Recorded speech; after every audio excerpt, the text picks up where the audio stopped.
ચાલો મિત્રો, આજે આપણે બાફ્યા વગર જ સરગવાની સિંગનું શાક બનાવીશું. કારણ કે બાફવાની ઝંઝટ પણ વધારે છે અને બાફવામાં તેનું પાણી નીકળી જાય છે, તો અમુક વિટામિન્સ એમાંથી નીકળી જાય છે. તો સ્વાદથી ભરપૂર અને વિટામિનથી ભરપૂર રાખવા માટે શાક આવી રીતે બનાવવું. તેના માટે મેં 250 ગ્રામ જેટલી સરગવાની સિંગ લીધી છે. તેને સમારી લીધી. નાના મોટા માપમાં આપણને પસંદ હોય તેવા ટુકડા કરી શકાય. મેં જાડી સિંગને 2 ભાગ કરી લીધા છે અને પાતળી સિંગને વચ્ચે ચીરો પાડી દીધો છે. હવે મેં અહીંયા આદુ મરચાંની પેસ્ટ 1 ચમચી, 2 ચમચી જેવા સિંગદાણા અને 1 ચમચી ડાળિયા, જે ચણાની દાળના શેકેલા બજારમાં મળી રહે છે, તેને ભેગા વાટી લીધા છે. પછી 2 ગાંગડી જેટલો ગોળ લીધો છે. ગોળને તમે સ્કીપ પણ કરી શકો છો. જો ખાટું ખાવાના શોખીન હોય તો ગોળને સ્કીપ કરવો. અને પછી પેનમાં 2 પાવડા અથવા 4 મોટી ચમચી કહી શકાય તેટલું તેલ ગરમ કરવા મૂક્યું છે. આપણે વઘારમાં જેટલું વધુ ઓછું વાપરતા એ રીતે લઈ શકાય.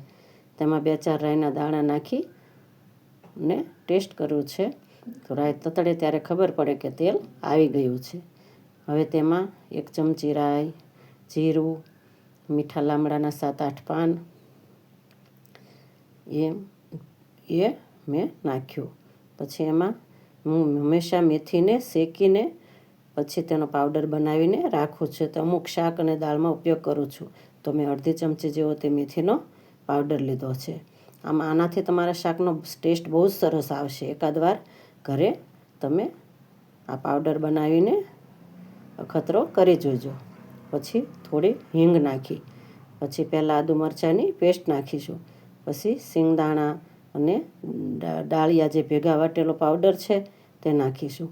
પછી હવે તેને અડધી મિનિટ હલાવ્યા પછી સરગવાની સિંગ જ ઉપરથી નાખી દેવાની. પછી તેમાં જ આપણે લાલ મરચું, હળદર, ધાણા જીરું પાવડર, તમે ગરમ મસાલો પણ નાખી શકો છો, સ્વાદ પ્રમાણે મીઠું, પેલો ગોળ બધું જ તરત નાખી દઈશું. પછી 1.5 ગ્લાસ જેટલું પાણી નાખી દેવું. પછી 1 વાટકી છાશ અથવા અડધી વાટકી દહીં નાખવું. મેં અહીંયા છાશ લીધી છે, તો તમારા સ્વાદ પ્રમાણે છાશ અથવા દહીં વધુ ઓછું કરી શકાય.